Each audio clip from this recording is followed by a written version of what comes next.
Piensa lo siguiente. ¿Te imaginas que la misión de Jesús en la tierra jamás fue la de dar cumplimiento a toda la Escritura? ¿Te imaginas que la misión de Jesús en la tierra jamás fue la de ser el sacrificio por los pecados de toda la humanidad? ¿Te imaginas que la misión de Jesús en la tierra jamás fue la de proclamar que es el Hijo Eterno de Dios? ¿Pero te imaginas que en realidad la misión de Jesús en la tierra fue la de proclamar y anunciar la llegada de Muhammad? Pues bien, eso es lo que afirman los musulmanes, y eso es lo que voy a desmantelar precisamente en este vídeo. Hola, soy Manuel Redondo y esto es Fe y Cerebro. Este es el cuarto vídeo de la serie que lleva por título Muhammad, profetizado en la Biblia. Hasta ahora hemos visto vanos intentos de ver a Muhammad profetizado en el Antiguo Testamento. Lo hemos visto en Deuteronomio 18, lo hemos visto también en Isaías 42 y lo hemos visto en el Cantar de los Cantares capítulo 5. Sin embargo, este vídeo se enfoca en la afirmación de los musulmanes, la cual dice que Muhammad está profetizado también en el Nuevo Testamento, concretamente en el Evangelio de Juan. Y bien, lo que voy a hacer en este vídeo es mostrar lo que los musulmanes afirman respecto a este tema.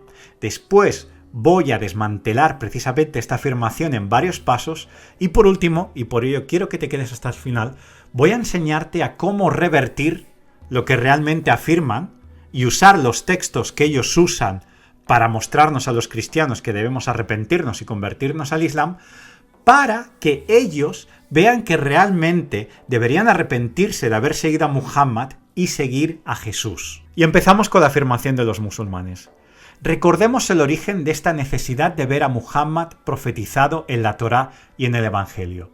Que por cierto, te recomiendo clicar en el link de aquí arriba que te llevará a un vídeo en el cual explico el origen, precisamente de esta historia, en su mayor contexto para que puedas entender bien de lo que va toda esta serie. Esto se remonta a cuando Muhammad quería demostrar que es un profeta de Dios y fue a los judíos para que confirmaran dicha afirmación. Una de las razones principales era reclamar dinero a los judíos para que estos apoyasen su causa.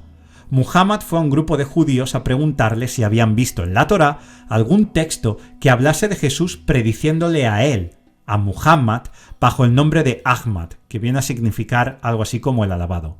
Los judíos se rieron de él y le tendieron una trampa, y le dijeron que sí. Y por eso es que en el Islam es necesario encontrar a toda costa la palabra Ahmad. Hasta ahora he desmantelado los Ahmads del Antiguo Testamento, pero claro, Corán, capítulo 61, versículo 1, también menciona que Jesús dijo haber venido a proclamar la llegada del Ahmad en el Nuevo Testamento, en el Evangelio. Por lo tanto, los musulmanes también necesitan encontrar la palabra Ahmad en los Evangelios.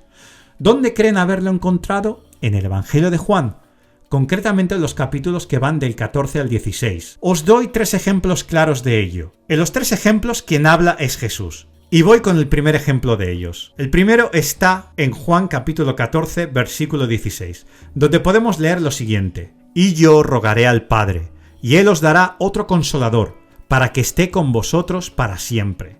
El segundo está en Juan capítulo 15, versículo 26, que dice: Cuando venga el Consolador, a quien yo enviaré del Padre, es decir, el Espíritu de verdad que procede del Padre, Él dará testimonio de mí. Y el tercero está en Juan capítulo 16, versículo 7, que dice así: Pero yo os digo la verdad, os conviene que yo me vaya, porque si no me voy, el Consolador no vendrá a vosotros, pero si me voy, os lo enviaré. Pues bien, los 3 textos contienen la palabra Consolador, que aunque para los cristianos esto es una referencia al Espíritu Santo, para los musulmanes es una referencia a Muhammad. ¿Por qué? Por 2 razones. Una se basa en el origen de la palabra y la otra en la idea que conlleva. Os explico. Para los cristianos, la palabra original griega de la que se traduce consolador es parakletos, que puede significar abogado, consolador o intercesor, pero para nada significa el alabado, cuyo equivalente en árabe sería Ahmad. ¿Qué es pues lo que dicen los musulmanes respecto a esto? Que la palabra parakletos es una corrupción de lo que originalmente estaba escrito como periklitos, que esto sí puede significar el alabado. No obstante, es una palabra que no se suele usar en el griego koiné y pertenece a otro estilo de literatura. Las palabras más usadas en griego para hacer una referencia a alabado dentro del Nuevo Testamento, ya sea como verbo, adjetivo, lo que sea, serían exemologeomai, umneo, eulogetos, y Macarios entre algunas, pero no se usa Periclitos por ninguna parte. Como creo que os podéis imaginar, el argumento aquí es que algunos escribas cristianos hicieron tachones y cambiaron Periclitos por Paracletos. Pero claro, ¿dónde está la prueba de esto? Pues por ninguna parte. Veréis, los dos manuscritos más antiguos del Evangelio de Juan son el papiro P66 y el P75. El P66 data aproximadamente del año 150 y el P75 probablemente del año 200. Ambos manuscritos cubren, además de los versículos del Evangelio de Juan que he mencionado, otros tantos, excepto el papiro P75 que no contiene el capítulo 16, pero el P66 los contiene todos. Pues bien, en estos dos manuscritos no aparece Periclitos por ninguna parte sino Paracletos. Y lo mismo en todos los manuscritos que os podáis imaginar. Además de esto, tenemos una inmensa cantidad de referencias al Paracletos por parte de los padres de la Iglesia, como por ejemplo Dídimo el Ciego en Didymus de Trinitate, también San Ambrosio en De Spiritu Sancto, capítulo 4, también Ignacio de Antioquía en la Epístola de Ignacio a los Efesios, concretamente capítulo 9, también Clemente de Alejandría en el Instructor, capítulo 6, Origen en De Principis, libro 4, capítulo 1, y muchos más.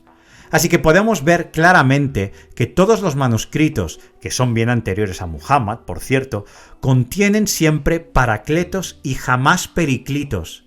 Y esto lo confirman los padres de la Iglesia, pues no hay escrito alguno, y los hay a raudales, en los que aparezca Periclitos. Y bien, ahora que he desmantelado todo lo relacionado con el origen de la palabra, quiero enfocarme en lo que la idea de esta palabra conlleva, porque cuando analizamos bien los capítulos que van del 14 al 16 en el Evangelio de Juan, podemos ver que hay varios temas, pero uno de ellos es la llegada de otro después de Jesús.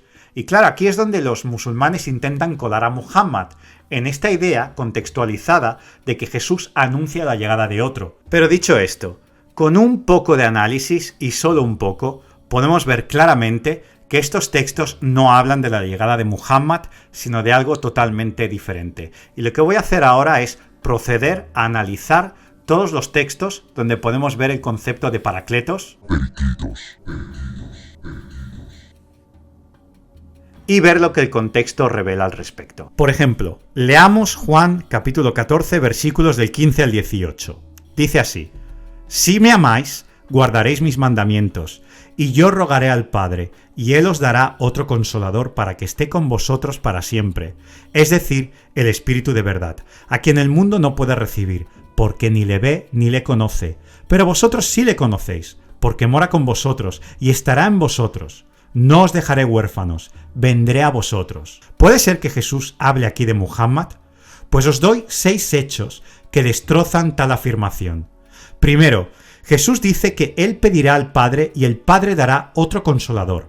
La palabra otro implica que alguien como el Consolador ya ha venido antes, y el contexto es claro, ese otro es otro como Jesús, porque el contexto dice que es debido a que Jesús vuelva a la presencia del Padre que otro debe venir en su lugar, y así que la palabra otro implica una especie de otro como Jesús.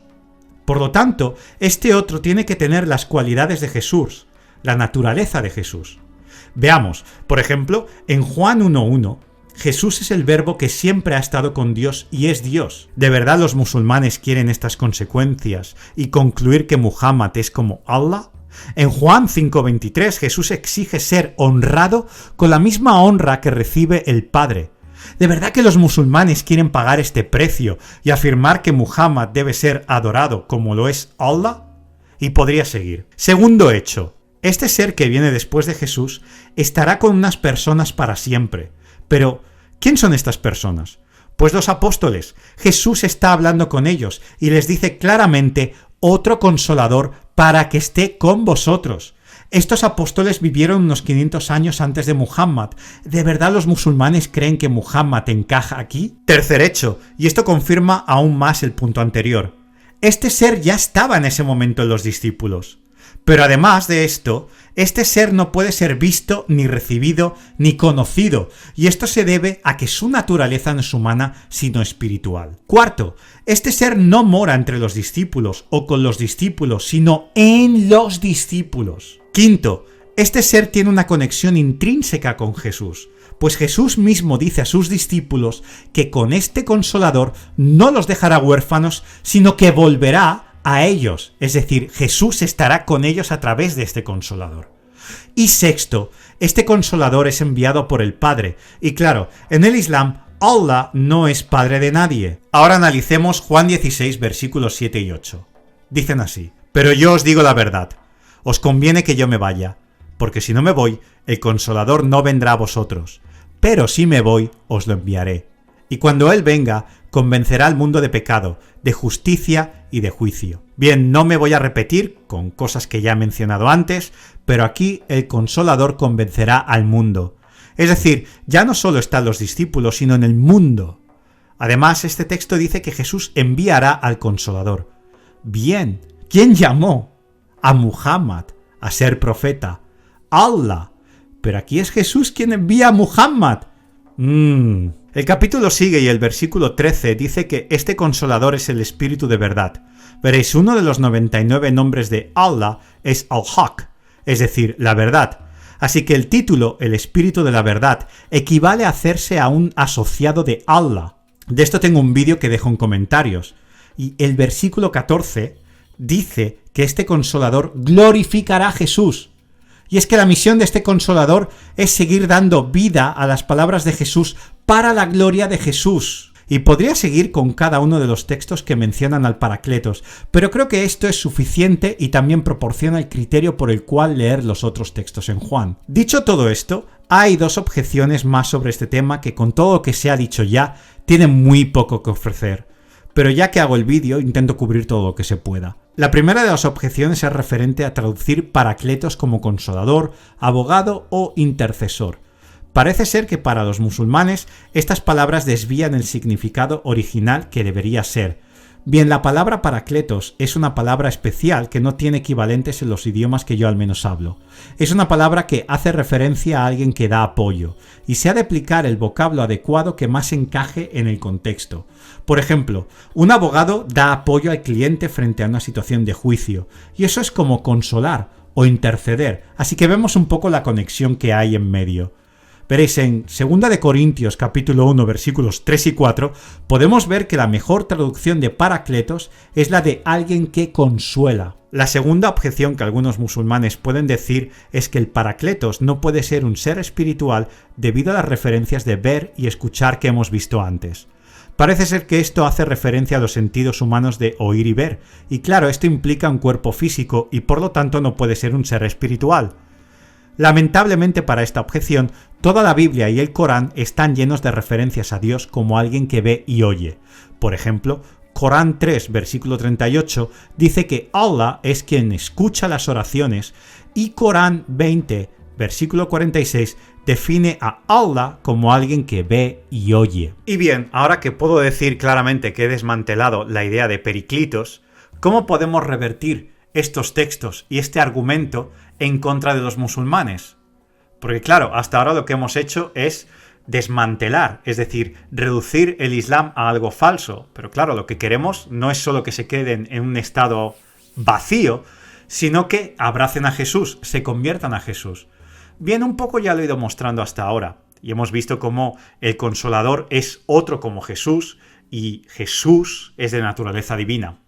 Pero bien, ¿cómo podemos usar estos textos y podemos darle aún más sentido? Pues bien, yo lo que propongo es mostrar a nuestro amigo musulmán o musulmana que toda la Biblia, concretamente el Nuevo Testamento, da mucha coherencia a todo lo que hemos visto hasta ahora. Es decir, el Evangelio de Juan está muy en línea con los tres sinópticos: Mateo, Marcos, Lucas. Enseñando esto, podemos enseñarle a nuestro amigo musulmán que toda la Biblia tiene una coherencia magnífica, y este tema está en todo el transcurso de la Biblia. Y uno no puede picotear como hacen las gallinas en el área o en la zona donde te dé la gana sin afectar lo demás que hay.